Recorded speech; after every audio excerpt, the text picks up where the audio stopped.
than practical. Here comes the girl. Way more than merely factual. If you want to know the secrets of a life that's free, listen to Girls Behaving Metaphysically.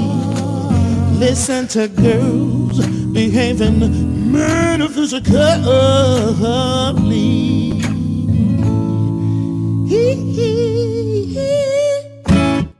Welcome to Girls Behaving Metaphysically. Your hosts are two girls who believe that life is awesome, that laughter heals, and that it's possible to find deep spiritual insights in everyday experience. Join Robin Rice and Sumaya Wood for this week's adventure. Hey everyone, I'm Sumaya Wood. And I'm Robin Rice. And we are Girls Behaving Metaphysically. Happy Friday. Happy Friday. Cheers. Cheers. I've got my tea. I've got tea this week too. But you know what else? What? I've got kombucha. Oh wait, where's the kombucha? I'm double fisting is what I'm saying. Wow, double dipping. It's kind of that day, that kind of day. I've been on a cleanse for 2 weeks. So I was gonna say your skin looks lovely. Really? That's funny. Like people say, oh, your eyes are brighter and your skin. And I'm like, I don't see it, but good to know. It's fascinating. Like within 2 days. All right. People were like, your eyes have light brightened up. And anyway, it's you'll have to share your cleanse tips offline. So today, what's our topic? What are we talking about? Our topic is, our title is Sunflowers in April. Yes. Our topic is delving into what we don't see. When we plant seeds. Yes. I know. And I'm very excited about today's topic because the blurb, I don't know if it's quite a poem, but the blurb that it comes from, our title, is one of my all-time favorites, and I share it everywhere. So but don't share it. Oh, don't share it? So before you share it, if you're joining us, wherever you're joining us from, please put it in the chat. Hashtag say hello. Say hello where you're from so we know you're out there and so we can respond to you and all that good stuff. Absolutely. And if you are catching us on the replay, type in hashtag replay and just let us know you caught the episode. And go ahead. Okay, I just wanted to say, we know that you're not doing it. Doing what? Oh, hashtag it where you're from. Because I look back at them and there's like 75 views and I don't have any hashtag. We just want to see. We just want to know. It's true. It's true. And before I forget, because I always forget to do this at the end, but if you like our show, don't forget to follow our Facebook page, subscribe to our YouTube channel, and absolutely hit that like button and share with your friends. So, sunflowers in April. Sunflowers in April. Can I share it now? Do I have permission? Hit it. All right. So this is one of my all-time favorite quotes, and it's from Thich Nhat Hanh, and I meant to pull the book out that it came from so I could share that with you, and I forgot. So sorry, my bad. But it goes like this. In April, we cannot see sunflowers around Plum Village, our community in southwestern France. So you might say the sunflowers do not exist. But the local farmers have already planted thousands of seeds. And when they look at the bare hills, they see sunflowers already. The sunflowers are there. They lack only the conditions of sun, heat, rain, and July. Just because you cannot see them does not mean they do not exist. I just love that. Hey, TC. Yeah. Thank you. I'm glad you're here. Thanks for joining us on this beautiful Friday afternoon or evening, depending on where you are watching from. Yeah, I love that quote because it so reminds me of, on the spiritual path, we just want to manifest. And manifestation was like this buzzword in certain circles. And it's like we want something, and we want to have it manifest in our experience like that. And sometimes it works that way, and sometimes it doesn't. And so that quote is just a wonderful reminder that as soon as the seed is planted, the sunflowers are there.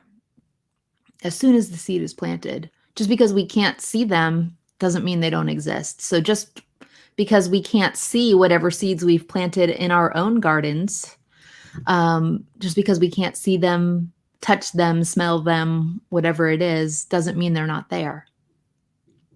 Yeah. Yeah. And it got me thinking about, so when I was thinking about the topic, I was thinking, so when we're planting seeds, how do we know they're going to grow? And I was thinking about, like, what are the other things that we can't see, but we know they're there? It got me like on this whole track of thinking about, I mean, like gravity. I mean, we can't see it, but somehow, I mean, we experience it. We're not floating off into space. Yeah. Or wind or air or oxygen. Right. We can see the effects of air. We can see the effects of wind. Well, we can see the effects of all of it most of the time at some point, but not immediately. I mean, sometimes immediately. Yeah. Like sometimes if there's like a slight breeze, you might not notice it. Right. Or like smell. Yeah. I mean, I mean, those things. And then I started getting really, and then I got to the big one, of course, like viruses. You went there. I went there. But I was amazed because, like, some of the things that we can't see have huge impacts on our life, and then, but when we're wanting to manifest something particular, something, then it becomes a different, I don't know, obviously emotional tie, but a different energetic behind it. Absolutely, because we want it. And then I want it, but I don't have it. I want it, but I don't see it. I want it, but I can't touch it. I want it, and how do I get it? And when is it coming? Yeah. And why is it taking so long? Right. And I guess that's what's so, I keep going back to our Thich Nhat Hanh quote because it's so perfect. It says, the sunflowers are already there. It just, we don't have the conditions of sun, heat, rain, and July. Right. So in that circumstance, those are the 4 ingredients required for us to see whatever we've planted. And the other thing I love so much about that quote is he says, the farmers can see it already. The farmers are looking at the hills and seeing them in April loaded with sunflowers. And so that, that always gets me thinking too, where am I seeing a barren hillside versus one that's laden with sunflowers? I'd carry that analogy to, whatever it is that I am not seeing, but I want to see, if that makes sense. It totally makes sense because I was thinking too, like how if you go to a doctor or, some kind of physical practitioner, they, and you say, oh, this hurts, they begin to see other things like, well, do you have this? Or do you have headaches? Do you have, blurred vision? Do you have so on some level they're seeing also what's not there, just in their own head. Yeah. No. And it's so, we all know if we've been on the spiritual path that our thoughts create our reality.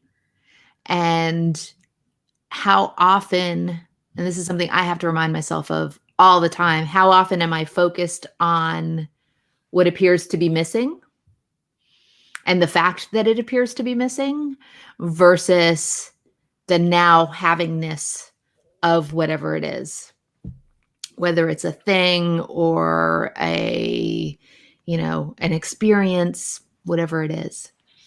And usually in my own practice, when I find myself longing for something and noticing its absence more than acknowledging its presence, it's because that's what I'm focused on, is the absence of it. And so that in itself becomes a spiritual practice. Yes, it does. And it makes me think, I have this thing that I talk about, the 90% rule. And it's that it's like when you're the 95%, it's like when you've been doing something and working at it so hard and you may be right there, but then you give up because it's not working. Mm-hmm. And we don't see it. And that Yeah. takes me back to when we had our guest, Paul Racy, because, everybody's saying he's an overnight success and he's been acting and in the business for over 40 years, Mm-hmm. And it's like, but you don't know until you get there. Right. And one of the things I love, speaking of Paul, one of the things that I loved about, our conversation with him, and if you haven't seen our show with Paul from 2 weeks ago, go check it out. It's on our YouTube channel and on our Facebook page. It was one of my favorites. It was so good. But he talked about how his spiritual practice really allowed him to take the step back and not be so focused on it. And so it was, and one of the things I loved, he said that he was like, I'm just going to go do rock and roll. Right. And I'm going to go do my band and I'm going to have fun with my band. Yeah. And it was almost like he was saying that by shifting his attention away from the acting thing, instead of the not focusing on it, allowed doors to open, if that makes sense. Yeah. And in the same vein, he was still being creative, exercising his creative juices. It wasn't like he gave up and said, forget it, I'm going to be a bookkeeper, and went to do that. He was Right. He was still being creative and feeding that desire and sending things out into the world that, were inspiring. Absolutely. Yeah, it's an interesting balance to find, because I think nowadays we, make our vision boards and put it up and go, okay, come on, bring it. Yeah. Right. And it's like, unless you're staying in the game, you can't win. Exactly. And so a lot of times it requires focus to keep moving, right? Keep moving with the expectation of presence rather than the acknowledgement of presence rather than absence. That, whatever seeds I've planted, it's here. And so how do you kind of stay in that space when something that you're wanting isn't showing up? That's such an interesting question. Because I was thinking about that, and I was thinking about how a good portion of my friends, not all of them, but a really good portion from, growing up years, how they all, found a career, they became nurses and doctors and lawyers and things. And those that were in the creative arts, or that were artists or singers or actors, they don't really say that anymore. Right. I do. But and I think, and sometimes when I say it, I think, what am I really doing? And then I think I do a lot. I do a lot of creative stuff that is that. But so how do you stay in it is the question. So for me, that it's it's so attached to my passion that I can't imagine saying anything else. I mean, even when I'm not acting, I'm an actor. That's what I do.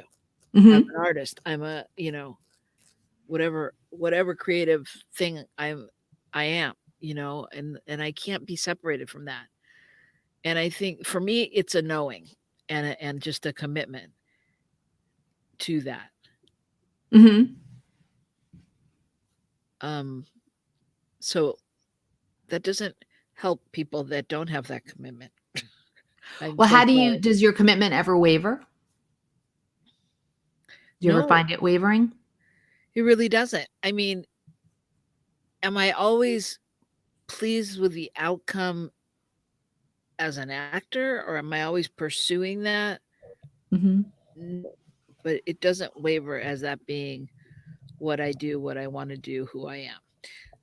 And how I would answer that question is that I think it's really cultivating a deeper faith or trust. I don't I had I went I did a lot of looking up of words, looking up trust, looking up faith, looking up patience, all these things, because I was like, Right. what is it? Like, what's the real technical, what's the journey to doing that? And I don't know. I mean, it's really it's a practice of staying in that moment. Do you have a way? Because clearly I don't have a good answer for that from other than what I sorry, mumbling here. Okay, go on.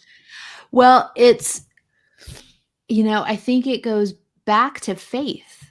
I think faith is the perfect word because, and it has to be anchored in my spiritual path, right? The faith obviously is. And what's popping in my head right now is that quote from the Bible, which is, faith is the substance of things hoped for, the evidence of things not seen, right? And so I've That's always loved. exactly the quote I took. I have that. I know. 'Cause Look at us mind melding and I not was even all talking ready about to it. Bible quote you, and there you went with it. Well, it popped into my head as soon as you said faith. And so one thing I know for sure is that when I am not, like, if I've gotten loosey goosey with my practice and I'm not fully anchored and centered in that, my ability to stay in faith wavers, Right. right? Because I'm not, I don't have my foundation isn't solid. And so for me, just over the years, I've noticed an absolute correlation to when my faith wavers, that's what's going on. Is, I look back and I haven't been doing my meditating, I haven't been doing, my reading, I haven't been doing my contemplation, whatever it might be, and I haven't been living the oneness. And when I'm not living the oneness consciously, I mean, I feel like that's kind of the root of being able to stay in that faith. It's because when I'm truly anchored in my spiritual practice, my spiritual path, I know that there's no separation between me and whatever it is that I'm desiring. And so my hills are laden with sunflowers, right? When I'm fully kind of anchored in that practice, that path. And when I'm not, all I see is bare hills. And because I'm more focused on the material aspect of it, what can I see, taste, smell, touch, versus not, I'm acknowledging when I'm fully anchored on my spiritual path, I'm acknowledging my oneness with everything, and that includes whatever appears to be missing on the material side Right. of the picture, if that makes sense. Yeah, it does. It does Yeah. make sense. What came up for me when you were saying that is I was thinking about sort of the reverse of what we're saying in that so many times, I mean, the same as we can't always see what we want to create or what we want to cultivate. Yeah. We can't always see what people see as being present in us. That's so true. That's so true. Yeah, and I was thinking about that, and I was thinking, um, Gil and I have a friend who does what's called hand analysis, What's that? and Is that different from palm reading? yeah, it's a little bit different. It says it's hand analysis is a repeatable system of analysis that was created by a man named Richard Unger, and Okay. the fact that the system's repeatable means that it's bearing human error. Two different hand analysis should be able to examine your hands, primarily your fingertips, and tell you the same information. Okay. Many people therefore call it scientific. And what they say is that about when you're about 5 months in the uterus before you're born, 5 months before you're born, that your fingertips form and they don't Okay. change over the course of your lifetime. Huh. I'm looking at my hands. Yeah. Yeah. We did this thing in a class with her once where literally she looked at our fingerprints and she was like, there's like four schools you go into, and not you go into, four schools they identify you as being part of. Uh-huh. And like it's like service, love, something and something. I don't remember. I know Okay. I was in service. I'm shocked. Yeah, right? But everything that she told us was the same. It was like it was sort of shocking because it was like this predestined thing, and I mean, even if you look at like acupuncture or Right. acupressure and how like you can push one piece of the that everything's contained in like that little area of Yeah. you can push your body, and so it's like it's just making me think like, well, I guess that's why life is an illusion, right? Because we really can't see any of it. So they say. I don't know. I don't know if any of those thoughts made sense, but it just made that's what it made me think of, and I was like, wow, I get now sometimes like why when people say, "Oh, you're this," or "You're such a great teacher," or "You're whatever they say," and I'm thinking, "Oh, no, no, no, you've got the wrong person." That they see something that is cultivated in me that I don't even recognize as being Right. there. Or acknowledge. Yeah. And it made me think of, I can't remember if it's in Foundations. I feel like it was Foundations. There was that exercise that you do where you have a piece of paper on your tape to your back and everybody kind of writes what they see in you, and you do that for everybody else. And the stuff, and everyone's always surprised at Yeah. their list at the end of the exercise. And and so for me, kind of bringing it back to sunflowers in April and that planting of seeds, it's what are we acknowledging moment by moment? And that becomes the practice, right? Because if we're acknowledging absence rather than presence, then the absolute first step is how do I make that switch so that instead of absence, I'm focused on presence, right? And that becomes tools like visualization, as an example, to kind of help me bring that in. And one of the things I love to do if I'm ever doing visualization is get into the feeling of when I have whatever it is, what's the feeling associated with it? and really bask in that feeling. Because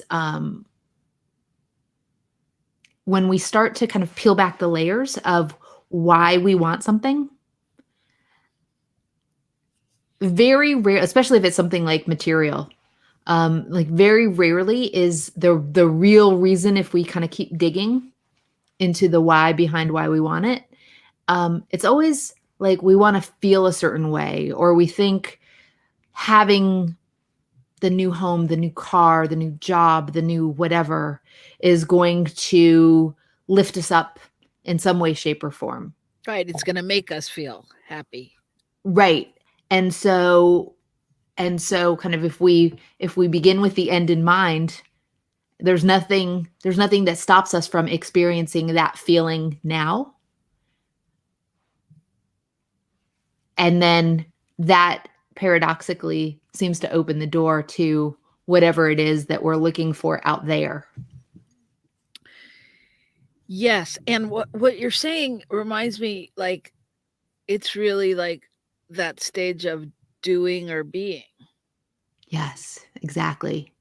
You know, I mean, it's, and if you're at all familiar with like the four stages of consciousness, it's that stage. It's not, it's one of those stages, but it's really when, you know, when I buy the new TV or the new car or whatever to feel prosperous and rich, and as opposed to, if when I look up and I have a new TV and I've bought a new car and I'm taken care of, and it's nurturing me, and it's not about Right. showing. Yeah. Absolutely. Well, it just, what just popped into my head as you were talking is, and I don't know if this ever happens to you or anyone watching, like, I want this thing, I want this thing, I want this thing. I'm so focused on having this thing that I want, and it's getting all of my attention, and then it shows up and I have it, and I'm like, okay, on to the next thing. Yeah. It's like I have it. Check. Exactly. And so it's almost like, two things come to mind. One, I didn't really need to have that thing to experience whatever I thought that thing was going to give me. Uh-huh. Or, am I using stuff out there outside of my kind of direct personal experience to keep me from, and I'm not sure how to verbalize this, but to like, I'm so focused on kind of the hamster wheel aspect of the getting. Yeah. And I'm always in a perpetual state of wanting or, striving to get, that I'm ignoring everything else. Does that make sense? I don't know if I made any sense. Yeah. It totally makes sense. It totally makes sense. And so, I mean, I think that that's the thing we put ourselves through. And so really, where I feel like, our intention for this show was, when you plant your garden, when you put your thoughts and your hopes and your dreams out there, what do you do while they're percolating, growing, being, how do you remain in the game when you don't see the flowers blossoming, or it feels like that?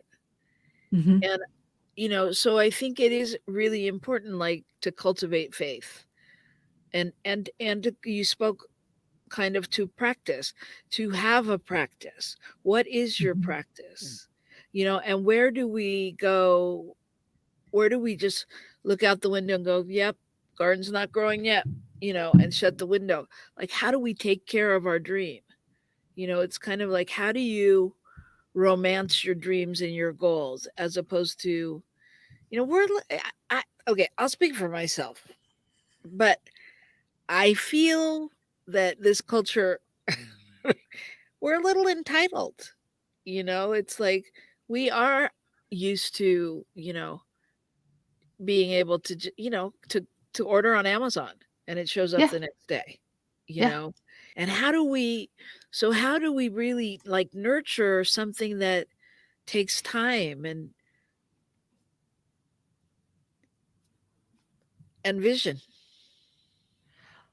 Well, I go back to our conversation with Paul a couple of weeks ago, Paul Racy, and he was talking about meditation. And one of the things I loved most about our conversation with him was when he was talking about meditation. For anybody who meditates, I think we're all always looking for that moment of bliss when we just kind of feel the oneness. And I loved when he said something to the effect of, he might sit for 15 minutes and there's nothing going on. And then he finishes, he's going about his day. And then all of a sudden, bam, right? Whatever that flash of insight, the inspiration, it shows up. And it's because, and these are my words, not his, it's because he primed the pump with the meditation, right? That, even though he didn't have that flash of insight during the meditation, it showed up because he'd created space for it. And that's where the practice becomes so important, because whenever we're practicing, and whatever practice means to you, it means different things to different people. And there's no one right way to practice that works for everyone. But when we do that and we're cultivating that acknowledgement of who we are, of our oneness with all that is, we're opening, and it's not just one doorway, right? Like as I was talking, I just got a vision of like being in the center of a circle of doorways that surrounds us, and they can all open up, but we have to kind of create the space for that invisible hand to open whichever door needs to be opened at any given moment. And that's kind of how I think about practice. Yeah. Yeah. I think practice, and I really think cultivating patience. Yeah. And it's getting back to faith, right? The patience is the faith, that knowing that even if I can't see it, doesn't mean that it's not there. Right. And the patience. Yeah. And the patience is somehow lends itself to like a willingness. No, maybe these are two things. But so maybe it's patience, and maybe it's also flexibility. Yeah, that's so good. Yes, because it's so often we go into it, I want it the way I want it, and I don't want it any other way. I want the red Porsche. I do too. Yeah. No, I don't really want a red Porsche. No. If the black one shows up, I'm happy. Right? But I mean, we want it, and we want it so bad that we can't see it if it doesn't look exactly the way if we hold on to that. So patience and flexibility, I think, are key. Yeah. And I think it's almost like, I use this analogy all the time. It's like holding that butterfly in your hands, right? But you can't like close your hands around it because you'll crush it. And so the same thing with the Porsche, right? Or the car, or whatever it is, the job, whatever the dream is, the desire is, it's kind of being able to hold on to it gently. And for sure, in my own experience, when I find stuff's just not flowing and it feels like it's all dammed up and, nothing's breaking through, that water's not coming through the dam, it's not flowing, it's because I'm clinging, right? And that clinging creates that resistance energy. Yeah. And I think part of the clinging is because so much of this is in the invisible. Mm-hmm. You know what I mean? That we have to hold on to what we made up in our heads because we're waiting for it to, we don't tend to like it if we don't know what it's going to look like. Yeah. We want certainty. Yeah. So I'm going to pop another quote up. Do please. And so that, and get your thoughts on that one. Oh. We can post it.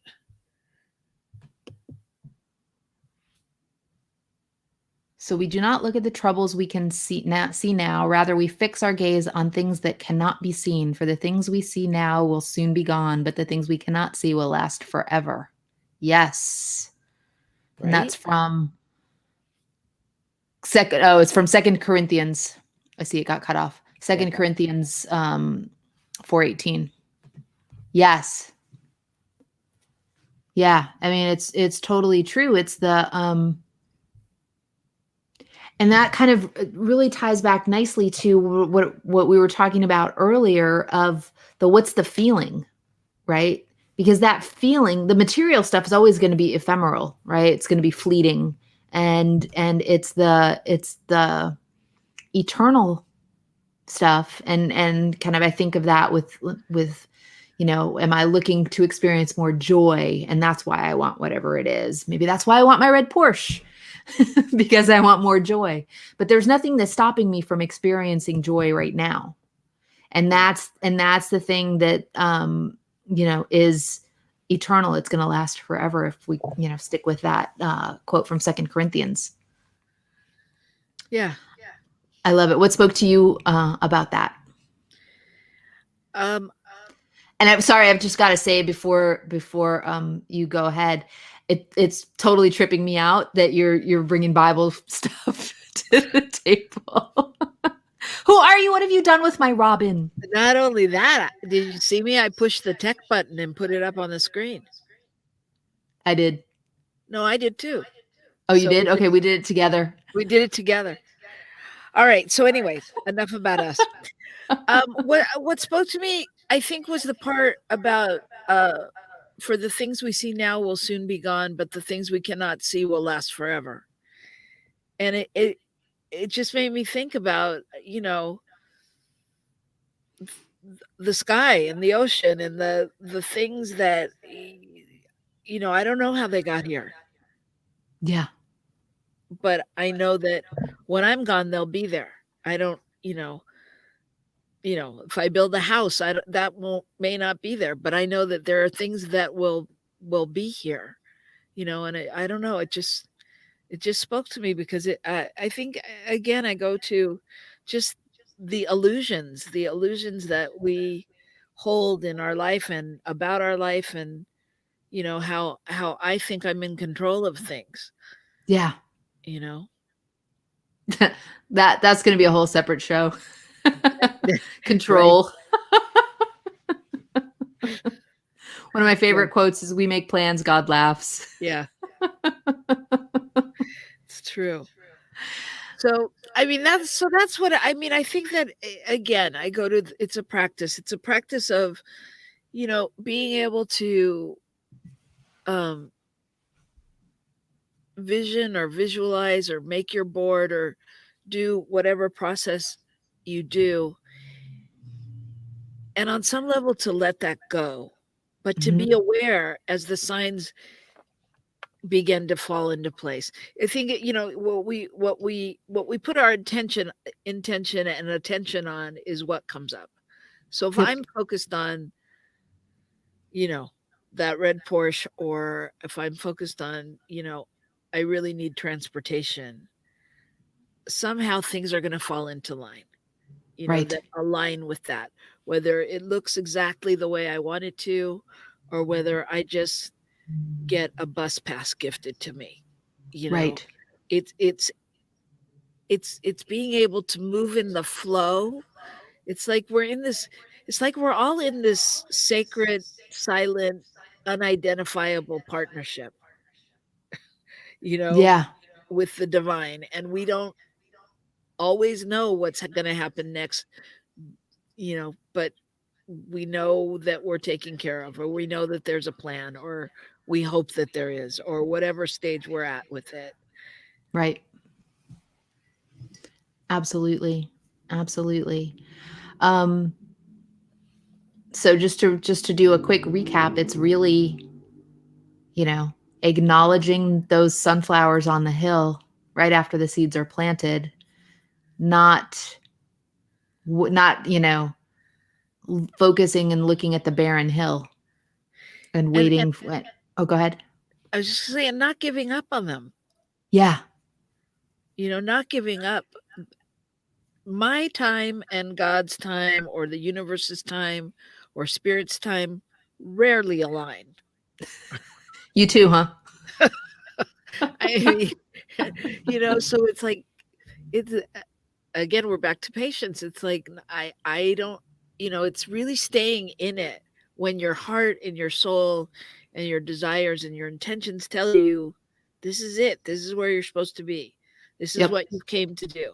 There's only one you, and you've come on a mission, and whatever that is, this is it. And even, I guess that's one of the reasons it makes me hard to stay in being an actor, is since that's who I'm committed to being. I know that that's what I do and who I am all in a lot of things that I do, whether I'm teaching or whatever. I'm bringing those qualities. And so I still know that I'm on my mission. It doesn't, yes, I would love it if it added a sitcom to that, or a movie role, or something that looked different. And I know that I'm still doing that work. Yeah. So it is a journey of trust and faith and patience. Yeah. And the things that kind of help, and really knowing what helps anchor those for you. Right. Yeah. So going back to my meditation practice, when I'm meditating, everything's kind of firing on all cylinders when I'm meditating regularly. And when I'm not, it's like there's short circuits in the wiring. Right. And I would just say, I was thinking, let's say, what would I give as homework? Or what would I say to really help someone stay in that place? And I think what I would tell listeners, or anyone listening that is wondering what I would tell them, I would say, first of all, be gentle with yourself. Yes. Be gentle, because we tend to, get upset or beat ourselves up or think we're not doing it right. Be gentle. And again, referring to what you said, like Paul said, sometimes you'd sit for 15 minutes and not get anything. If you don't meditate and get what everybody else gets, that's okay. You have to figure out what that means to you. 100%. Your meditation may be walking your dog around the block, Mm-hmm. and, looking at the flowers, and just notice. I think the most important thing is to be aware and to notice. And then you'll be able to play with it and make it your own and figure out how to, embody a comfortable solution. Yeah. 100%. I couldn't agree more. And so if you watching have tips that have worked for you, please, by all means, share them in the chat box. Let us know what other things you do to kind of stay focused on the seeds that you've planted and the garden that you're waiting for. You're waiting to see it blossom. So what's on deck for next week, Robin? Next week, yay, we will have gone through Academy Awards season, and we will have seen the winners, and we will pick something for our next week's Reel to Reel episode. And we will pick one of the movies from either a winner or a not winner, something. And if you have a favorite from this year's nominees, please put it in the box and let us know, because we'll look at that and see what we can do with that. Yes, absolutely. We are looking forward to the show. And let's not forget, this week, Sunday, Paul is up for Best Supporting Actor Sunday Paul's night. up for Best Supporting Actor, so do whatever woo-woo thing you do. Pray, hum, sing along, send good vibes, and we just know that whatever it is, it's perfect. It's so amazing. It's just amazing.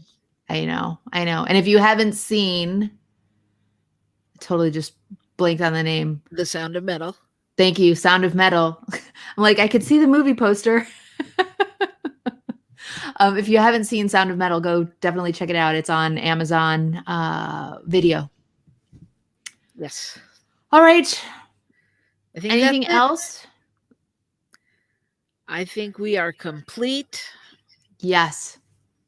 And so thanks for watching. Thanks for joining us. Have a wonderful weekend and next week, and we will see you back here next Friday. Thanks a lot. Lots of love. Bye.